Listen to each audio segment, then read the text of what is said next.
What's up, fanboys and fangirls? Welcome to another Reviewpoint podcast coming to you from fanboysanonymous.com. I'm your host, as always, Tony Mango, and my target to review for this edition is the latest installment of the Marvel Cinematic Universe, which is Captain Marvel.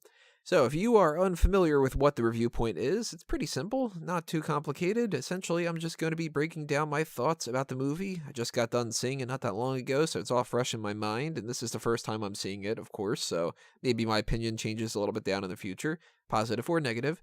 But I will be talking about what I liked, what I didn't like. They are hereby referred to as the hits and the misses, and just essentially going down the list of anything that I can think of and giving you my thoughts. So, before we get started, there are two sections to this. One of this is going to be the non-spoiler review, and then after that, we're going to get into the spoiler territory. So before we get into that, I will give you a little bit of a warning just to, make sure if you don't want to know the spoilers and stuff. But actually, before we get into anything at all, I need to preface this with something else, and that is, I kind of feel like I'm damned if I do, and I'm damned if I don't with this movie. I feel like there's attacks from both sides with a lot of people that have political agendas with this, and that's for or against, too. For instance, I feel like if I say something positive about this movie, then there's going to be people that jump down my throat and say, well, I'm just pandering, and, I'm some social justice warrior type or something.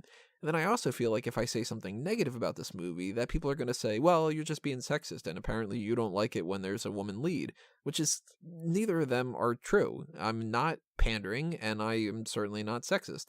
So, if you're the type of person who believes in either of those two extremes, can you kindly fuck off, essentially? Because what I am trying to do here is the way that I approach everything, whether it's the pro wrestling side of things on Smart Out Moment, or if it is a movie. I want to look at the fundamentals. I want to look at things separate from whatever biases that I do or don't have, because I think that both extremes are absolutely stupid. And I want to just approach it from, I guess, like the baseline. How would I want this to be reviewed if I were the people making it? So that is where I'm coming from here. I'm not some Marvel fanboy who would hate on the DC thing, if you're the type of people that think that kind of stuff. I'm also not the type of person that's a total DC mark if I don't like something about this movie, because there's things that I like and there's things that I don't like. So if you think that you're going to be the type of person that jumps down my throat about either of those, I'm probably just going to delete your comments. So getting that out of the way, let me get into the non-spoiler section for this and just give you a general breakdown of my thoughts on the movie. I was a little bit underwhelmed. This is not going to be one of my favorite MCU movies. It already isn't one of my favorites, and I don't think this is going to be one of those that gets stronger in future viewings. I mean, some of them do, like, for instance, Iron Man 2 is something that a lot of people crap on, and I feel like it's justified in a lot of ways, but at the same time, now that we know where the MCU was leading, I understand some of the decisions that they make a little bit more. And there's still some stupid stuff about it, Iron Man 2, like the whole bird thing. But I think it's a better movie than when I thought that it was when I originally saw it. I don't think that that's necessarily going to be the case with this one. It might be, and if that is, then that's awesome, because I want all these movies to be amazing. But I did feel underwhelmed. And that's not to say that this is a bad movie either, because it's certainly not a bad movie. It's perfectly fine. It's just that it's fine. And there are decisions in this movie that I thought were poorly done for the sake of just doing it. And some of them that it didn't really land for me the way that it was supposed to land, and some other kind of things like that. So we'll get more into that with the spoiler section. But basically my takeaway from this movie was, I don't know if this was the right time to do it, like between Avengers Infinity War and Avengers Endgame. This feels to me like this should have been a Phase 2 movie. And by that I mean, we're getting introduced to a character that's introducing another side of the MCU to us that, honestly, I feel like we already have seen from other movies and stuff. So, I don't get that kind of ooh, this is different kind of feel to it. I just get this overwhelming, I've seen this before type of feeling. I will say one thing that I'll go into further detail a little bit later on, but there was absolutely no reason that this movie took place in the 90s. And that is a fundamental problem that I think that the movie has going on that really is annoying, and the more that I think about it, the more annoyed I get. And casting wise, I thought that everybody did a good enough job. That was fine. Acting wise, same old thing, obviously the casting is part of that process. Visuals are great. There's a couple spots where she is flying that she doesn't look 100% real, and the CGI is a little bit wonky, but that's the same with all these movies for the most part. Sometimes you can look at Iron Man and you're like, all right, he's clearly wearing not the Iron Man suit. Or sometimes you can look at Spider-Man and he looks like CGI, or shit, the Black Panther fight, that was pure CGI, and that didn't hold up all that well. So you kind of expect that with some of these MCU movies. Is the 100% success rate is not going to happen. As far as characters go, I think we were shortchanged a little bit when it came to a couple different people, particularly Coulson, and I would have liked to have seen more with Maria Rambeau. I also feel like some of the other characters that were the supporting people are not even names to me. Like, I can't even tell you who some of them were. I know that Minn-Erva was one, and I know that Yon-Rogg was one, and I mostly only know Yon-Rogg because I had followed this whole, like, who's Jude Law playing in this movie and stuff. But, for instance, I'm looking at the list right now. Bron Char and Atlas, I don't remember them saying their names at all in this movie. So they're kind of just like, they can fuck off. It's nothing all that interesting. I want to get into the spoiler section. It's sort of a movie that I'm going to recommend it to people under the context that if you've seen all the other MCU movies, you have to see this, obviously, because it's just a part of the series. It's like not watching an episode of a TV show. You got to watch it. But I also wouldn't recommend it if somebody is just going to go movie by movie and be like, well, I'm only going to watch the ones that I'm really going to be super into. I don't think that this is one really has all that much to offer. I feel like the movie doesn't really offer anything to the MCU. Like, there was no takeaway from this that I feel like they contributed all that much. When you watch Iron Man, that's the start of everything. When you watch Incredible Hulk, that doesn't really contribute all that much either, and that's maybe why they just didn't do anything more of the Incredible Hulk, and they didn't try to push Universal and kind of like, make some more. Thor brings a whole new aspect to these movies, and Captain America brings kind of a sense of history, and it brings some backstory, and whenever they do these kind of movies, Guardians of the Galaxy brought the cosmos and brought more humor into the mix. Ant-Man brought the quantum realm. I don't feel like this really contributed all that much. God, you know what? At this point, let me just say, for the non-spoiler section, it's a meh. So from now, this point on, spoilers. If you don't want to know the spoilers, come back at a later point after you've seen the movie. But I need to break down things in a more specific way. So, let's go character-wise. Carol Danvers, Brie Larson's character, obviously the main character of the movie and all that. No problems really with her, yet I feel like I was supposed to like her more at the end of this than I actually did.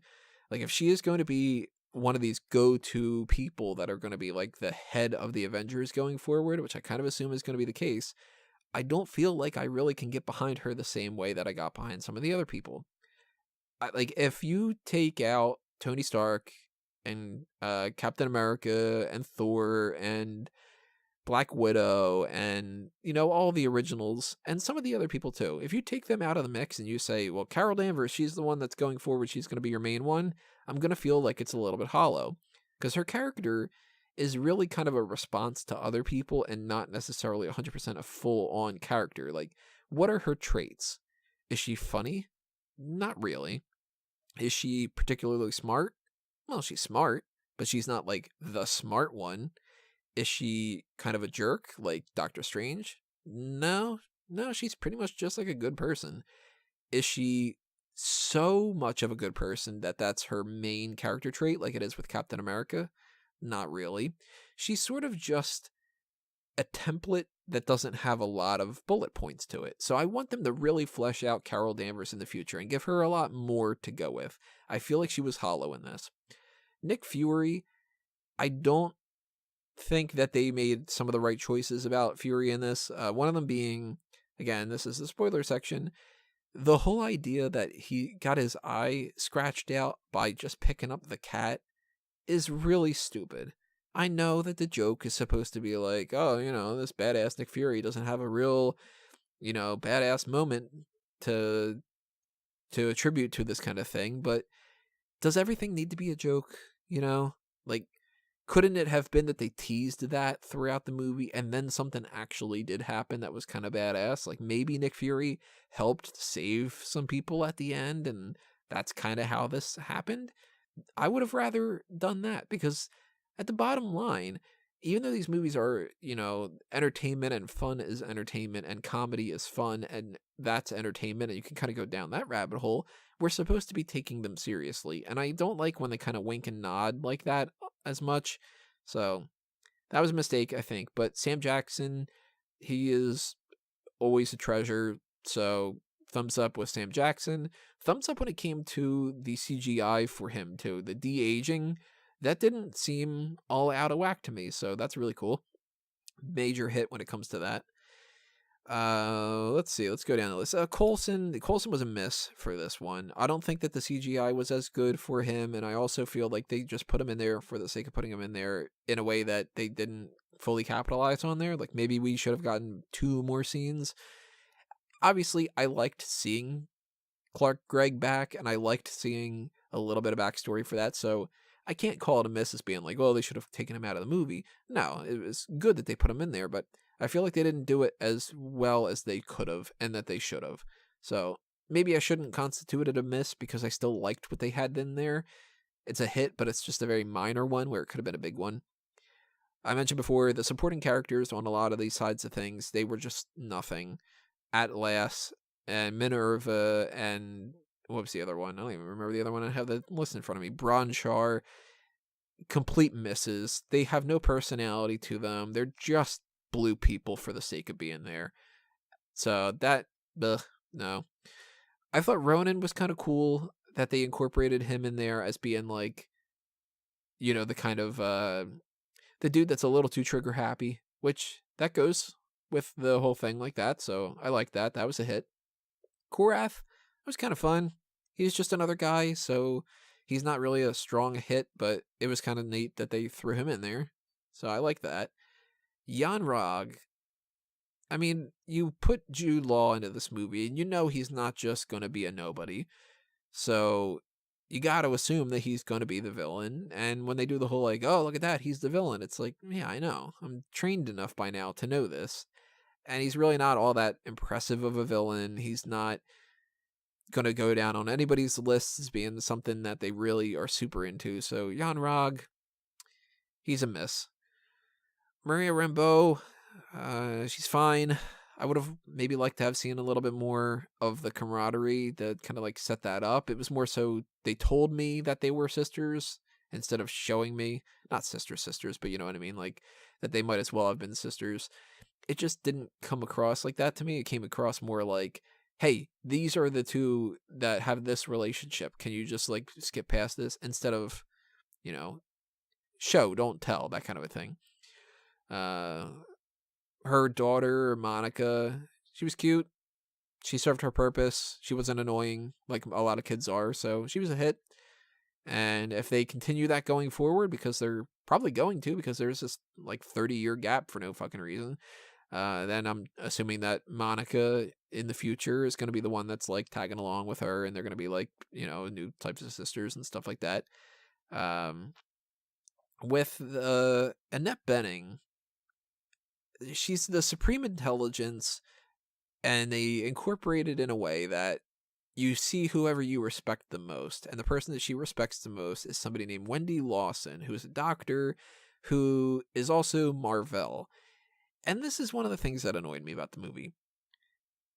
Captain Marvel started out as Marvel, and it's this guy and whatever, and then they had Ms. Marvel, and then they decided to eventually say, you know what, let's go with the female character because she's the one that's more popular, and it would be better to have, more female superheroes in the more prominence and all that. And I'm totally cool with that. Like, to me, if they would have said that they were doing a Captain Marvel movie and they would have done it with Marvel, then I would have been annoyed, because Carol Danvers is the one that's like, she's the bigger deal. But why did we need to make Wendy Lawson a thing? Why couldn't it have been that Captain Marvel, the Captain Marvel, I should say, why couldn't that have been a guy? Like, he was in the comics. Like, she couldn't have looked up to a guy for that. Like, it had to be another woman just for, like, the girl power type of thing. It's just one of those things that kind of got under my skin a little bit, because I know the reason why they did it was specifically for a political reason and not for storytelling. And I felt like that in a lot of different ways about this movie. Thankfully, they didn't, like, beat you over the head with the whole, like, girl power type of thing. They did it in a couple spots, and I actually was, like, happy that they did it in certain spots. Like, I liked that one of the songs at the end when she's fighting is the "I'm just a girl," whatever like that, because she is just a human, and it's kind of like that. I know that they did it more so for the whole, wouldn't that be like a good anthem for, girl power kind of thing and stuff, but I liked that part. And I liked that there wasn't any part in this movie where they tried to make it seem like she was actually inferior because she was a woman, because that would have been absolutely ridiculous if they would have done that, because anybody who's got a reasonable brain knows that men and women are equal. So if you're the type of person that, like, would have wanted a part in this movie where she would have been like, I don't know, like, "Oh, you're the weakest," or something like that, it would have been like, well, why? Like, why spread that hate kind of thing? I don't know, we're getting into a whole political thing like that. But yeah, it was essentially, I liked that they had those couple of girl power types of moments, because this is an important movie when it comes to that. I mean, I'm pretty sure that every movie that comes out like that, everybody says is so super important for every certain particular reason. But yes, there are going to be some little girls that see this movie, and Captain Marvel is going to be something that shapes their future. It's going to be something that makes them think that they can do whatever, they set their minds to. So you needed to have that in this kind of movie, just like you needed to have it in Wonder Woman, which is, by the way, an overrated movie, but that's a different story.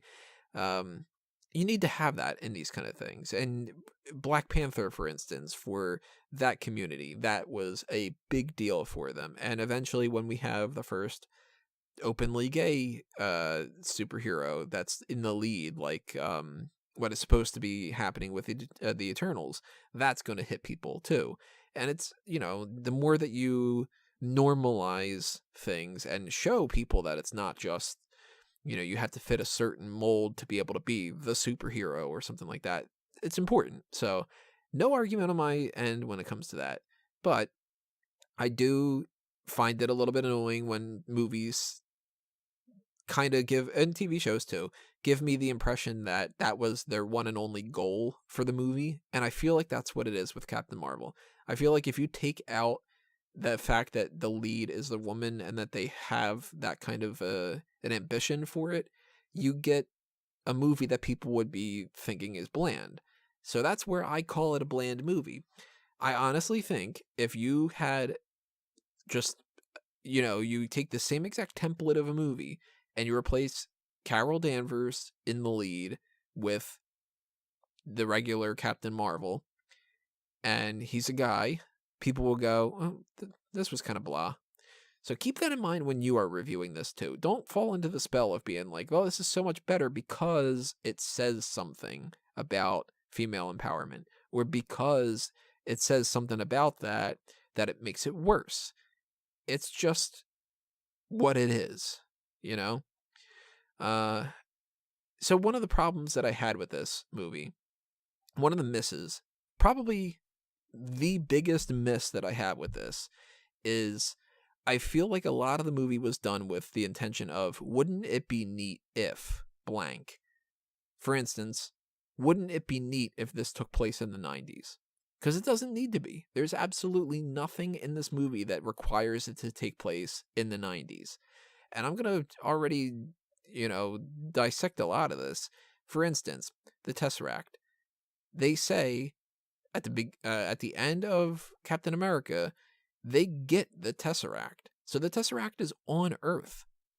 And the Tesseract then is what they were testing when Wendy Lawson, what she used to create the ability to use, that type of ship and stuff like that. But then the end of this movie, they just say, well, why don't you just keep it on Earth? So it wasn't like we needed to explain how we got the Tesseract there, because the Tesseract has been on Earth since, the first Captain America movie, because hell, it was in there with the World War II. So that means no, you didn't need to go back in time to do that. Did you need to go back in time and say that Nick Fury had some kind of a relationship with Captain Marvel in the 90s? No. You just needed to have that Nick Fury had some kind of an interaction with Captain Marvel beforehand, before he clicks on that button in Infinity War. That's all you needed, is right before that. It could have been literally the day before. It's just one of those things that it didn't need to be the 90s because, and I know you're going to say, well, because it was a pager. Well, why did it need to be a pager? It needed to be a pager because they wanted to do this in the 90s. That's how they backtracked it. It wasn't because this needed to be a 90s movie. Now, are you going to say, well, you needed it to be the 90s because you need to have Maria Rambeau and Monica Rambeau? Do you really need to? Couldn't you have just had Maria or Monica? That is another thing, that it's manufactured because they wanted it to be the 90s. Did you need to go back in time and see young Nick Fury and young Coulson? No, because it was assumed that those two had some kind of a bond leading up to the first Avengers and everything. So you didn't need to have that, and you didn't really get much of it anyway. Did you need to see Ronan being Ronan? No. Did you need to see Korath before he went along with Ronan? No. You just assume these things. You didn't need to see it, and they didn't dwell on it all that much. Did you need to have this lingering doubt of how did Nick Fury just not call her when the first Avengers was happening? Well, now you do, because it was the 90s. So this is where the problem is. They did the 90s because they thought it would be neat to do it in the 90s. And then they didn't do much in the 90s. There's really nothing that's in this movie that's in the 90s that serves a purpose of being in the 90s. They could have used the music from the 90s perfectly fine, and nobody would have thought anything of it really, except for, oh, you really like some 90s songs. You didn't need to have her fall into a blockbuster, because that served no purpose in the movie. You didn't need to have her looking through papers instead of looking through the online stuff, or I'll give it a hit when it comes to like the jokes of they're on the computer and it's taking a long time to load and all that. But other than the fact that those were funny jokes in the context of this movie, in the context of the MCU, the 90s stuff doesn't work. So that's a big, big miss for me. What else we got here? Big hit for me is Stan Lee. With Stan Lee coming out there, and they did this whole thing at the beginning of it where all of the intro was replaced with Stan Lee. People like that a lot. The little thank you Stan, and his cameo with him reading the Mallrats script. I like that quite a bit. So that was a big hit for me. Let's go to the miss here. I don't like the idea that she's the reason that they call that the Avengers Initiative. Because why? Is that just another one of those? Wouldn't it be neat if she was the Avenger name? I don't know. Big miss for me though. Why are the Skrulls good? I get that like the Kree are not great, but correct me if I'm wrong. Hasn't the comics essentially always been like the Kree and the Skrull are locked in a war? There are bad people on both sides. Skrulls are pretty much always awful. The Kree have some good people, but a lot of bad people too. Isn't that kind of how this relationship works? And instead they made it to where it was almost just the Skrulls are good and that's the end of it. I didn't like that. Didn't like that at all. So that was a miss, and I'm drawing a blank on what else that I would really need to say. Cat's a cat. I'm more of a dog person. Maybe I could say that, but essentially just to reiterate some of the points that I had said before and kind of wrap them up. This is a movie that I feel like it would have been much better if better people would have worked on the movie, and it's a fine movie. It's just not the best for the MCU, and it's not the worst on the MCU either. Like, Thor: The Dark World is still my very bottom for the MCU, but maybe this is like the fourth worst or the third worst to me, because it's just kind of blah. Like, again, the 90s thing, continuity wise, it's just stupid. And as a filmmaker, I would think that they would be like, well, we're doing this for the sake of it. Kind of like, you know what it reminded me of? Let me get a side tangent on this. It reminds me of how the X-Men movies are going, where the X-Men movies are saying, it doesn't matter what's happening with the continuity. Let's just do an 80s and a 70s and a 60s and a 90s and a 2000s and a whatever. That's what it feels like for me. That they wanted to make a 90s movie, and then that's what they framed this around, as opposed to that they were working on the movie and thought that it could work better if it was set in the 90s. So, yeah, that's a hit. That's a miss, I should say, not a hit. Totally reverse of a hit. And I am not won over yet from Carol Danvers as a character. I feel like I need to see more from her that separates her from just being what she was in this movie. And under other people that are better, I think that she'll be fleshed out a little bit more, and that'll be better too. But if we get the same team to come back and to make the whatever the next movie is, Captain Marvel 2 or whatever you want to call it, I don't think it's going to be all that great. So, yeah, this is the type of movie that I will say is very bottom of the barrel, okay, good kind of a thing. Not all that impressive. I feel like it should have been in the phase 2, and it would have worked better then. And if it was not in the 90s, even if this was set during Civil War, and that's why we didn't get a lot of these kind of things, I think that would have worked out better too. So, not the right time to release it, not the right decade to put the movie inside, and some problems here and there, but overall, it was fine. So, it's a hit more than it is a miss. It's just not a very emphatic hit. That's my kind of thought. That's my takeaway. But I want to know what you guys have to say about this movie, so drop a comment below. Tell me what you think. And while you're doing that, make sure that you hit that subscribe button and ring that little bell to check off the notification alert and, get notifications. That's how it works. Also, follow us on Facebook and Twitter. Go to the Patreon if you have some spare change and you want to help keep the channel going and promote some other ideas for the future, because the more funds that I have, the more time I can dedicate to this and do some fun things like I used to be able to do, but nowadays it's pretty much just review points. There's also the TeePublic and Redbubble shops if you want to pick up some merchandise. And you can follow whatever else is happening on fanboysanonymous.com over there. And that's pretty much all that I got to say. So thank you again for listening to this. Thank you for all your support, and I will see you during the next one. But for now, it's time for me to geek out.